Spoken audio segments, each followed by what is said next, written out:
right, welcome everybody. We'll get started in just a second. I just want to remind everyone that there's no recording of this on your cell phones.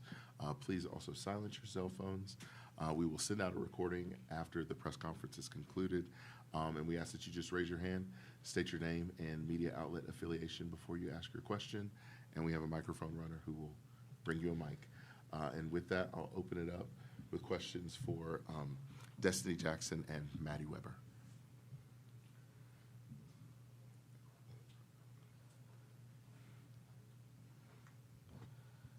Brian Teague, Chicago State of Mind Sports. This question is for you, Destiny. You were one of the first major pieces of the stay-home movement for players for the state of Illinois. Has this experience been just all you've kind of expected it to be, and just kind of just give us your thoughts there? I mean, it's definitely been, it's definitely been like a wonderful experience because, like I said, I wanted to come here to be successful and like do things that haven't been done, and we've been able to accomplish things our first year. So, I mean, I'm really happy with the decision I made.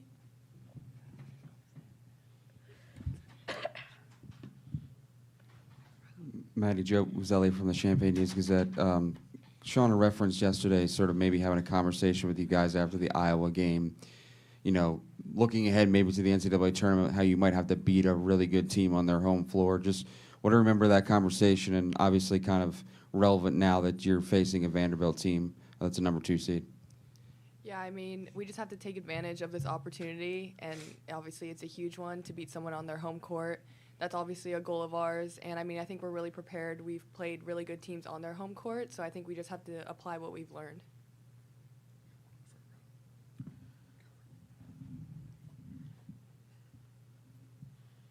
Question for you, Maddie. Coaches kind of like shied away from talking about the youth of your team and mostly want to use it for like kind of embracing like kind of fuel for you guys. How have you seen the transition of the freshman group and the mindset heading into this tournament? Yeah, I mean, I've always said throughout the whole year the freshmen don't play like they're actual freshmen. Like, you would literally have no idea. Just their composure and their will to do whatever it takes to win. And, I mean, coming into the tournament and last game, I mean, they were putting their bodies on the line, doing whatever they could to help us win. I mean, it obviously paid off. Maddie, I know we talked about before the first round game just sort of how much you were looking forward to this chance to play in this tournament. Did it kind of live up to your hopes, obviously, to have the success that your team did and being able to get to the second round? Yeah, I mean, I was just really excited to be out there, and I think everyone kept their composure really well, even when Colorado started coming back. And, I mean, I feel like we just controlled the game, even when we were having some pretty bad lapses. Like, we were able to gain control, and, I mean, obviously, we came out with the win, so yeah.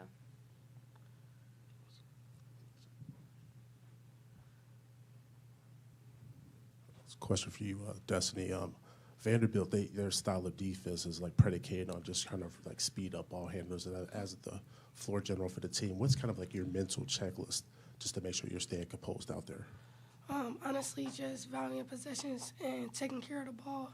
Because like you said, they do like try to pressure, speed us up. But I feel like the Big Ten has also prepared me for that. Because I've seen teams like Michigan State, and do similar thing. So I feel like I'm going to be prepared for it. And I'm also about to still watch a lot of film on it. So I kind of predict when they might do certain things. Therese Walker of the Associated Press. For Destiny, when you have you had a chance to look much at Vanderbilt's point guard, Aubrey Galvin, also a freshman, and what's the challenge of playing that offense that also features Michaela Blakes, and the way those two tend to team up a bit? I mean, they're a really good team. They're really good players like you just mentioned. So honestly, just going into that game, knowing they're going to be a tough matchup, but also knowing we have really good guards also, and that we're just ready to take on that challenge.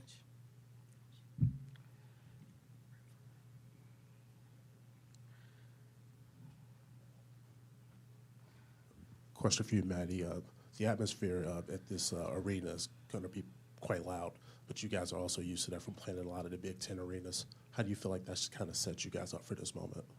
Yeah, I mean, like Destiny said, I think the Big Ten overall has allowed us to prepare for moments like this. And for us, like even though it is like home court advantage technically, I think it's still a great opportunity just for women's basketball in general that there's going to be that many fans here, and I think it's just something like we should also take advantage of and just appreciate.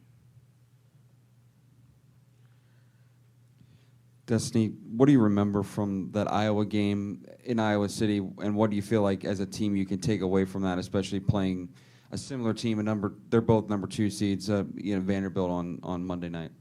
I feel like the two biggest takeaways I could take from that is like knowing that it's a big crowd there, but like just staying with my team, staying with my team, and then also like towards the end of the game when it is a tight game, just closing out, not having like costly turnovers, and us just being able to prevail through whatever happens. Lily Grace Kilgore, USA Today. This is for either of you. Coach mentioned last night that it was going to be a late night for her, lots of prep, lots of film to study. What is prep looking like for y'all either today or last night? What was going through your minds heading into the game tomorrow? Yeah, I mean, last night the biggest thing for us was just to get rest, and then today watching a lot of film and being really locked in on that. You can't always do everything with your team, so it's important that we, like, by ourselves individually look at film also. And, I mean, we went over what we needed to do, and we're going to obviously get on the court, work on that, so yeah.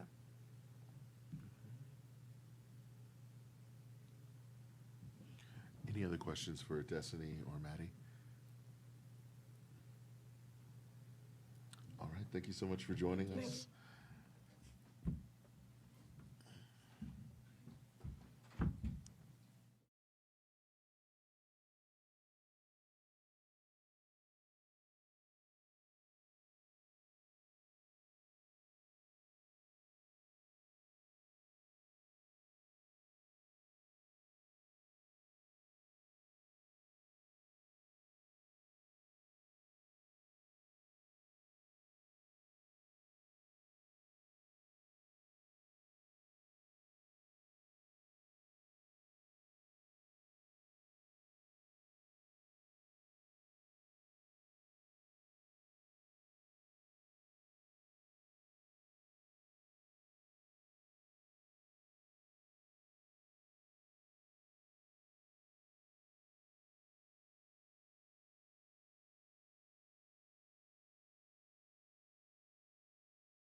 right, just a few very quick announcements before we get started.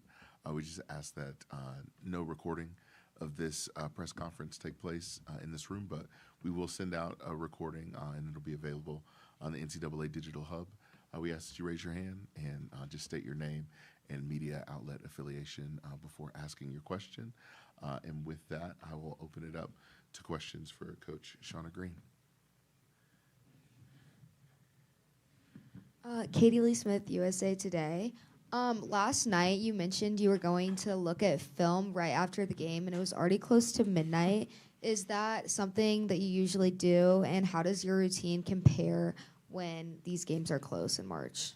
Yeah, I mean, this is obviously a quick turnaround, and finishing that game so late, by the time we got back to the hotel, ate with our team, met as a staff, and then I just went back and watched as much as I could until my eyes wouldn't stay open anymore. So it was probably 2-something, pushing 3, slept for a couple hours, and then got back up, and started watching film. So it's a really quick turnaround. Obviously, my assistant coaches do a great job. They already had it prepped, but I watch a ton of film as a head coach as well. So that's what it's really been, just diving into that, the last how many hours. And like I said, you sleep. This is what you live for is March, and we'll sleep when we're done. Does anything get you through those late nights, like coffee, or is it just adrenaline? Just adrenaline. And like I said, it being that late, like when we got back, it was, your adrenaline's rolling at that time. You don't need much sleep in these moments. So it's all about just trying to do everything you can, not wasting 1 minute, in this time to just try to be as prepared as you possibly can to get your team prepared. Thank you. Teresa Walker, the Associated Press.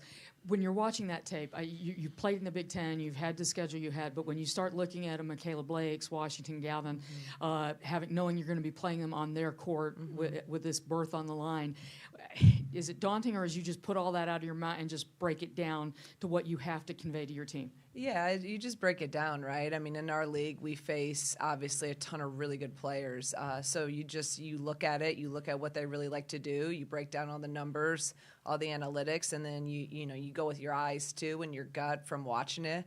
Obviously, they're a very talented team, and with just really some. Blake's is an elite guard. I referenced her even with some of the things we talked about with. We don't have many that are still left from my first couple of years when Caitlin Clark was in our league, but I referenced her this morning in film with Blake's just because of how in the volume they shoot at, and then how she'll pull up from really deep in transition, and how you just can't let them. They're going to get their shots off, but you got to try to make their life as hard as possible, in that 40 minutes. So yeah, you have to approach it in just in preparation, and every game presents different problems, different challenges, and every team does. So.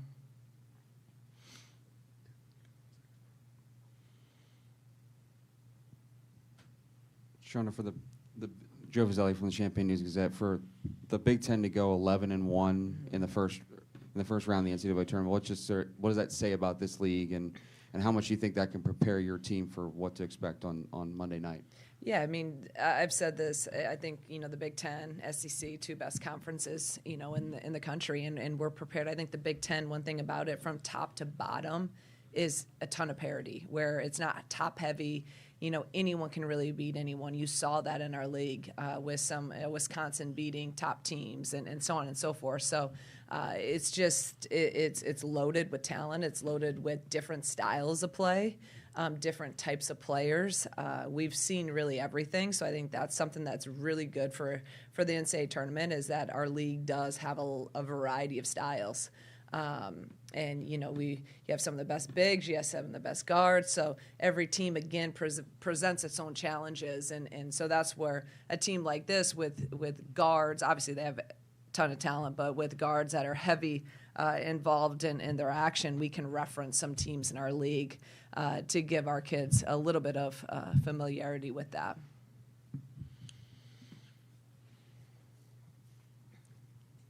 Ben Mackey, WAND News. Coach, I've asked a few of your players if they like the added component of having to play on the road or having a home game in the NCAA tournament. So I'm interested to hear your opinion on that, or if you'd prefer just total neutral sites.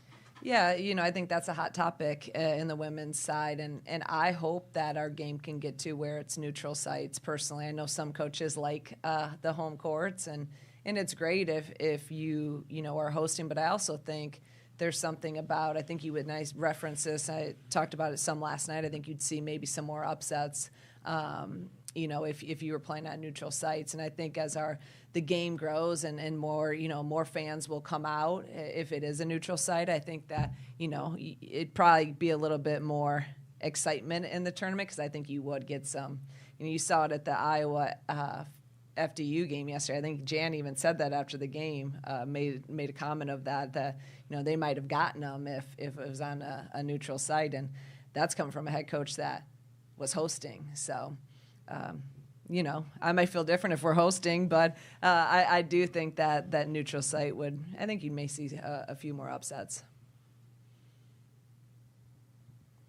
Brian T., Chicago State of Mind. Coach, Destiny has shown a lot of poise this season. Wanted to get your thoughts just on this Vanderbilt defense and their style of play. What exactly have you kind of discussed with her, just kind of help her prepare for this matchup? Yeah, I mean, we'll get into more discussions, in our individual film sessions and stuff today. But, again, they're really good, right? They're long. They switch everything. They really try to make it hard for you. They want to create some chaos and score 25 points off turnovers. So we got to really, really take care of possessions and value those possessions at a high level. And with the freshmen too, we're going to show it to her like we always do. It's, I don't want to make anything bigger than what it is. We've seen a lot of pressure. We've seen a lot of different types of pressure. We saw pressure last night with great length. So we'll show her those things. She already watched film with Coach Mack, her position coach, from last night and specific things leading into Vandy. So she'll be prepared. And again, I don't want her to overthink it either. She's been doing a pretty good job this year of being solid and taking care of the ball. I don't want to do anything different now.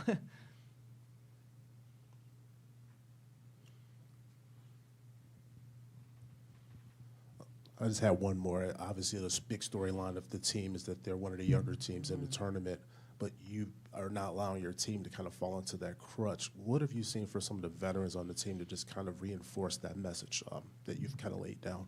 Yeah, the other day we were in a team meeting a few days ago, and Jazz spoke up and talked to, our younger guys and just gave some advice about, what it's like and not to, it's another game, and gave really good advice to that. Barry spoke up in that meeting as well. So they're really doing a good job of trying to set the tone. And then our other guys, I think, are just so happy, and excited to be here that they're just going out there and they're balling. I mean, it's basketball, right?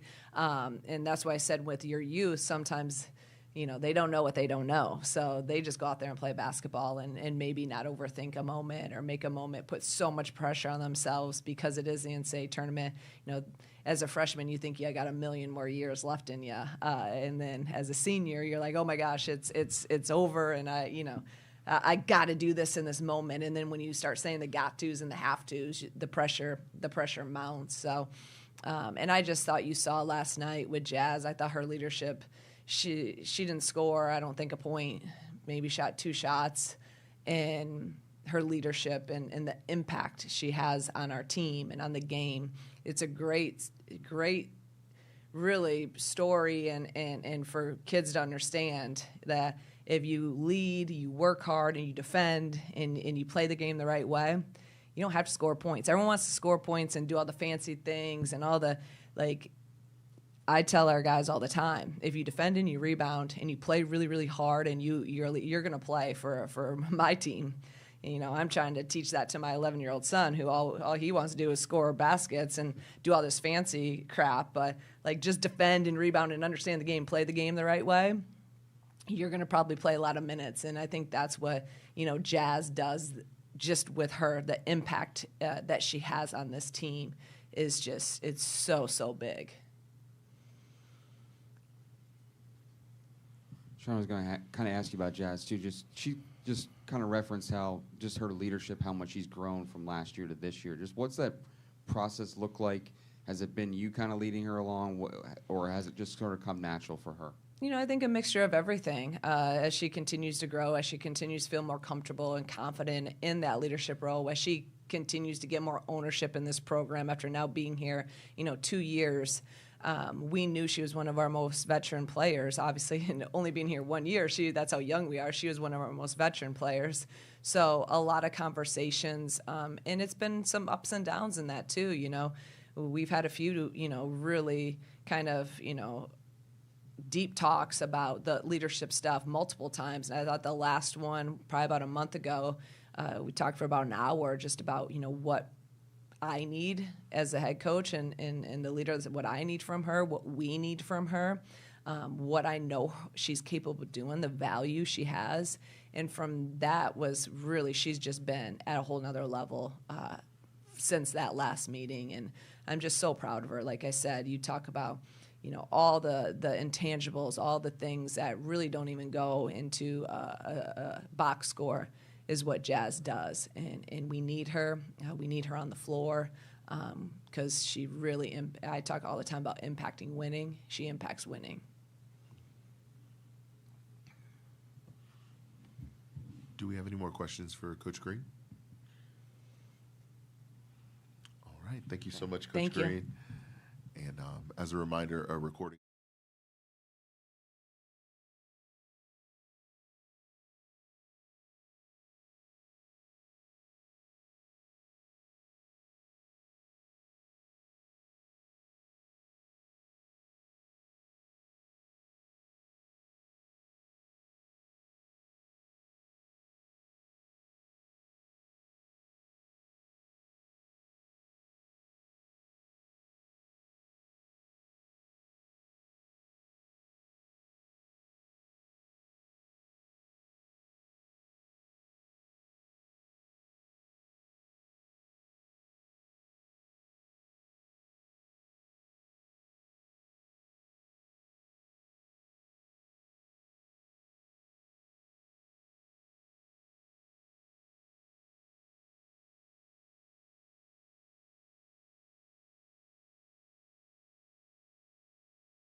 All right. Before we get started, just want to give a couple of really quick reminders. One, we ask that you don't record any of this on your cell phone. We also ask that you make sure your cell phones are silenced. If you have a question, just raise your hand. We have a microphone runner, but when you state your question, before you state it, please tell us your name and your media outlet affiliation. And with that, we will open up the floor for questions for Michaela Blakes and Justine Passat. Question right in the back.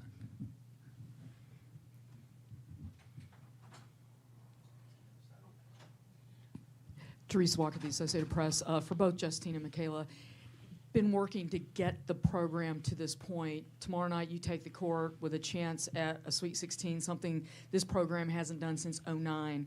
How big is this opportunity before you all right now? Yeah, I think for me it's pretty special. That's what I came to Vanderbilt for, was to get to a Sweet 16 and hopefully further than that. But I'm also thankful that I get to be in this position with Michaela by my side for my last season as well. Yeah, as Justine said, I feel like it's a grateful experience, and to be able to do it in Memorial and be able to do it in front of our fans, we're just super excited.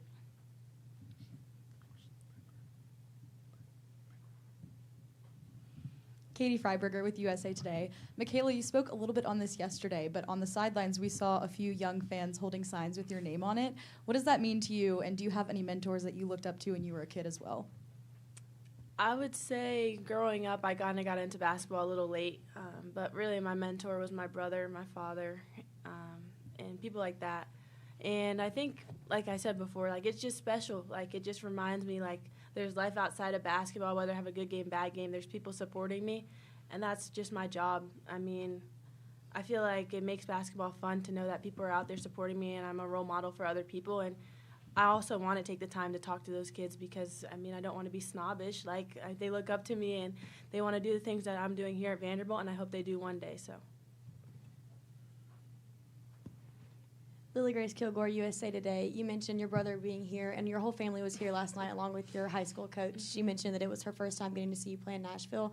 How does that make you feel knowing that your support system and all those people are in the stands watching you? It's the reason I keep going. Like I said, basketball can be hard, but they're just a breath of fresh air. They've supported me along the way. They have a pact that at least one of my parents are going to be at every single one of my games, and they've stayed true to that. And I couldn't be more grateful that my brother's able to watch me play. He hasn't been able to watch me play a lot. And this was his first year actually being able to watch me play in college and in person probably since high school. So it means the world to me. They're able to stay at my apartment, so it's a lot of chaos, but it's just fun.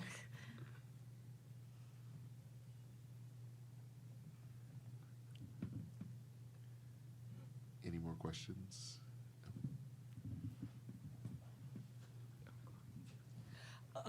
For both of you, when you look at Illinois, this is a young team. It's the youngest team in the tournament, although you've got somebody who's young in Aubrey yourself. So when you see somebody that's a young team, is that an advantage or what you see on them on tape, how tough are they coming out of the Big Ten? Yeah, I think Illinois is a great team. From watching them yesterday and in film, they're great competitors. And I'm excited for tomorrow. I think it's going to be a good game. We have two competitive teams going at each other. Yeah, I agree with what just said. We don't take anybody lightly. Everybody here in the tournament is good. Everybody's trying to win, so we're going to take it like we do every other team.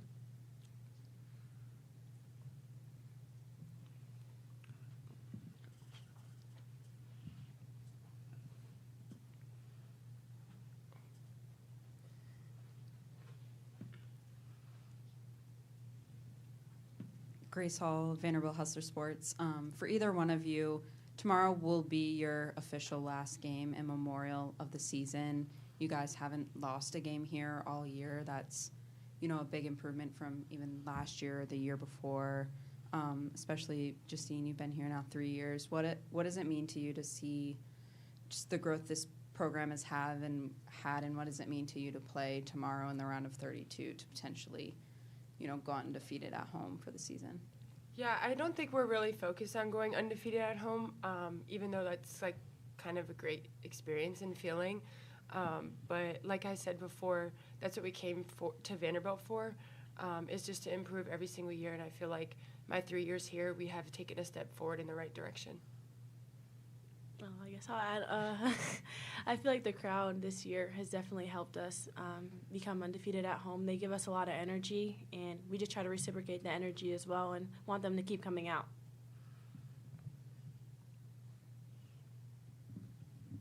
All right. Do we have any more questions for Justine or Michaela? Well, thank you so much for joining us. And there will be a recording of this press conference that will be sent out, and it will be available on the NCAA Digital Media Hub. Thanks.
All right, we are about to get started with Coach Shea Ralph.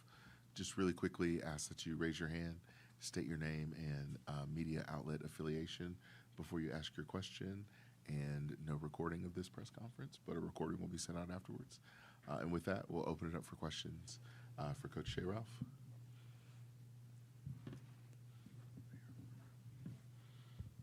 Yeah, Aria Gerson, the Tennessean. Shea, you're obviously no stranger to March Madness, but it's got kind of a different schedule where you play on one day of rest, and then if you advance, you have a few days off after that. Especially with Michaela and Aubrey playing as many minutes as they do, is there anything differently that you're doing to prepare for that kind of rest schedule? No, I think we did a pretty good job this season of scheduling. Some games exactly like this, some weren't, but also in the gauntlet of the SEC. The way that we play, the high minutes that they played. We have a pretty great schedule in terms of their recovery, how long we practice, how hard we practice. I'm more of an intuitive coach, but I also know that it's 2026, and so we use data and analytics and load and all of those things to make sure that all of the science we have, along with all of the art of being a basketball coach and knowing what your players need, we kind of marry those to make sure that they're ready to go. And what I know as a basketball player is that in March, you're just ready to go. You're just ready to go. You play, you show up, however many hours of sleep you get or don't get, however many minutes you play or don't play, whatever that looks like, morning, night, afternoon. You just have to show up and be ready. And I trust that those two will always be able to do that. Katie Freiberger with USA Today. I just spoke with Sasha on this topic, but how have you seen fan attendance change throughout your time here?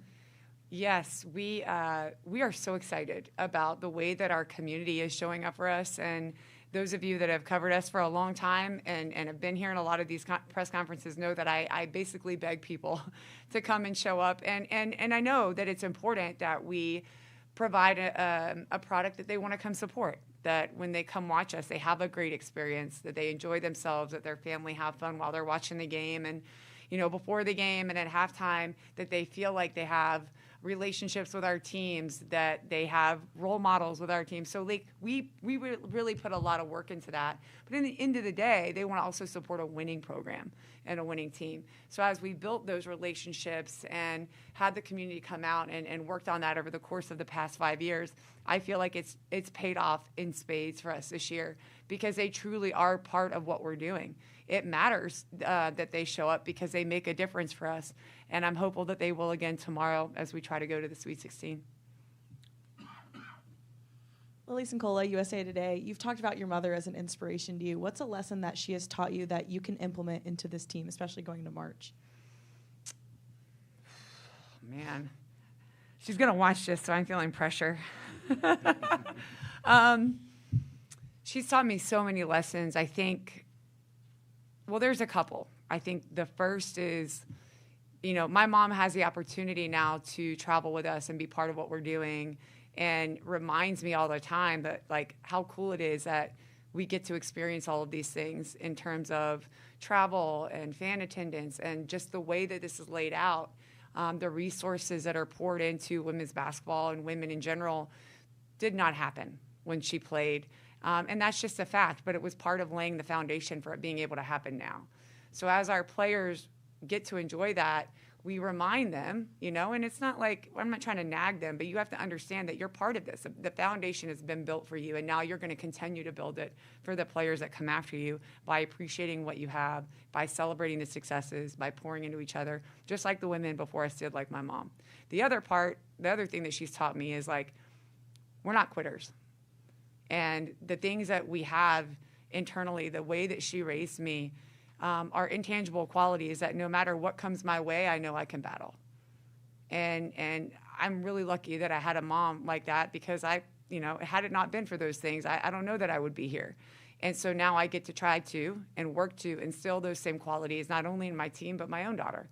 And so when it's time for them to show up as powerful women in whatever area or arena, in sports, in business, in family, they'll be ready and willing and prepared to do so. Teresa Walker, Associated Press. Shea, When you have the nation's leading scorer, you can't exactly hide that person when a team's preparing to face you. Shauna Green said that this morning she dropped a name to try to help her team get prepared. Caitlin Clark. Yeah. How do you see teams defending Michaela? How many different ways are they trying to limit how many shots she takes, the way she can launch shots from almost anywhere on the court? I think at this point in Michaela's career, I don't think there's anything we haven't seen. People try, and honestly, we don't really talk about that much. We keep throwing it out there, and that has been since she's gotten here, that we know that they're going to try to shut her down. But what's beautiful about having Michaela on our team is that she's also a great team player. And what's awesome about this team in particular is that we've got lots of really great players around her that are willing to step up in those moments. They understand their role. They know who Michaela and Aubrey are. But when the opportunity presents itself, depending on how people try to guard them or focus on them, then our team is ready to step up. So I think it's an amazing comparison. Obviously, Caitlin Clark is one of the best players to ever play college women's basketball and women's basketball in general. But I think that we're different. I think Michaela's different, and not bad or good, just different. And so it's exciting to know that we prepared for those moments. And I understand, and Michaela does too, that she's really hard to guard. I don't know that you can guard her, but I do know that if you try, then our team's going to make you pay. Coach, yesterday, what did your coaching staff see out of Illinois in the game they played after you guys, and what specifically were you preparing your team for today about them? Yeah, I think that Illinois is a really, really good team. Obviously, they're here for a reason. They've beaten a lot of great teams, top 10 teams, top 25 teams this year. They're very well balanced. They're extremely well coached. They're very physical. They have size. They can shoot the ball. Their big kids can shoot the ball. So I think we saw that yesterday. And we know the teams that are playing right now are great teams. And that's what we want to be as well. So we just try to really focus on ourselves. I like that they were able to witness that. But again, and kind of to piggyback on Teresa's question, I think we just really try to prepare ourselves. Like from top to bottom. We don't know what's going to happen tomorrow, but we know that we've probably seen it before, and that we have to be prepared to make adjustments when and if needed.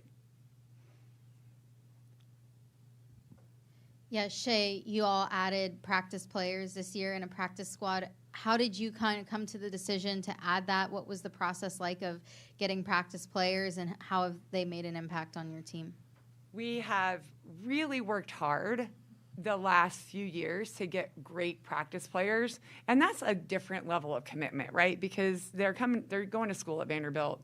We're not paying for them to go to school. We're not paying for anything. They just show up because they love to play basketball and they want to help our team. And I think what we do give them is an opportunity to be part of our family. We treat them just the same way as we treat our players. And they've made a huge impact for us. So I've been on my staff's butt for the last 3 years, literally. We need better practice players. We need higher level of talent, a greater level of commitment, because it is going to make a difference. And I know that because I've seen it. It also gives us a chance to keep our kids all together and continue to work on different things with lineups and that sort of thing. So we have such a great group this year, to the point where I can't remember what conference game it was, but it was deep into our conference. They were not feeling like they were prepared to go out and be a certain team, so they wanted to come in and watch film with us. And then they're walking through the things out on the court, and they're watching film with our staff, and they take it very seriously. They're talking to our players in the huddle like, we're preparing you to win championships. I mean, it's awesome. They are so committed, and you can't say enough about it because they don't get any shine. They literally don't get much at all, but an opportunity to be part of something bigger than themselves, and I think that's really cool. Jack Frutkin, Vanderbilt Hustler. Coach, last night your bench scored 29 points. How important going forward is having those pieces coming off the bench in the tournament? Yeah, I'm going to keep it circling back to Teresa's question. Because we get that a lot when we talk about how are we going to stop Michaela Blakes. And it's an honor to answer that question. It's an honor to coach her. It's an honor for her to be compared to great players in our game. But if we don't have those kinds of contributions from our team, whether it's points or rebounds or screens or communication or defensive stops, then it's going to be hard for us to win championships. We'll win a lot of games, but Michaela and the rest of the kids on this team came here to win championships. You need more than one player to be able to do that. Our team understands that, but they also understand that they all bring value. They all add value. They know their role, and they know they're going to do something really important every single game to help us win. And it may not be what Michaela does. Not many people can do that. But it's going to be something that we need to win the game. Coach, one of the most admirable qualities about your team is their ability to be role models. You can't really say that about every team out there. So how does your program instill those qualities off the court? It's a non-negotiable. We don't have, I appreciate you saying that. That means a lot to hear. But we talk a lot, especially with our staff and the way that we've laid out our vision here. I'm not a big person in terms of rules. I think rules are for my 7-year-old daughter, who doesn't quite yet know or want to know the difference between right and wrong. We have standards, and we operate a certain way, we live a certain way, standards and values. And my number one standard is you're gonna be a good person. You're gonna come here and be a great person. You're gonna invest in the people that are investing in you. There's gonna be highs, there's gonna be lows. We're gonna win a lot, okay? We're gonna play basketball, that's what you came here to do. You're gonna get a degree, but you're going to also pour into the people that are pouring into you, and you're going to use your platform for good. And like I said yesterday after the game, these are young women like I had, like you guys probably had, that are representing what's possible. Our players are representing what's possible. If I didn't have that when I was growing up, I would not be sitting here in front of you. I would not have done half the things that I had the opportunity to do. And so it's part of our responsibility. But it's also a great reminder for our players that, you know, win or lose, it's just bigger than you. It's not about you. Those kids love them no matter what. They show up, they cheer for them, they have for years. And so that's a really cool thing, too. One of the blessings that young kids can give you is just a reminder that it's always bigger than wins, losses, success, failure. And you're showing them what it looks like to handle both of those.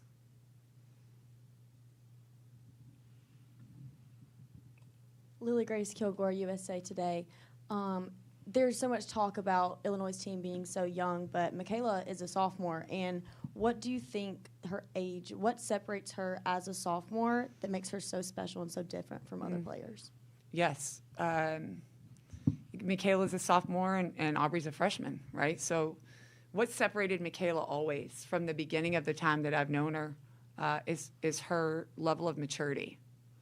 And her ability to stay poised and composed and confident, I think, well, I know that is a huge testament to the way that she's been raised, to the people that have poured into her to the point that she's gotten here, because you can't really get under her skin.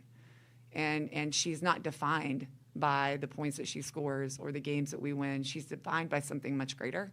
And, you know, at her age, that's pretty unique to find, especially on the stage that she's on. So I've always believed, and I think people say this, and I'm not joking, but I think age is just a number.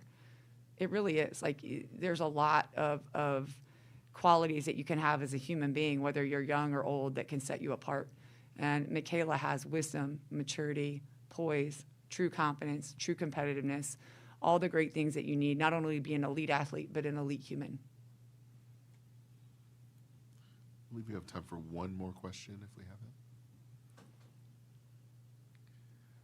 Thank you so much, Thank Coach you. Ralph. Thank you, this guys. will conclude our presser. This will go out on the NCAA Digital Hub, and there will be a transcript provided by ASAP as well. Thanks, everyone.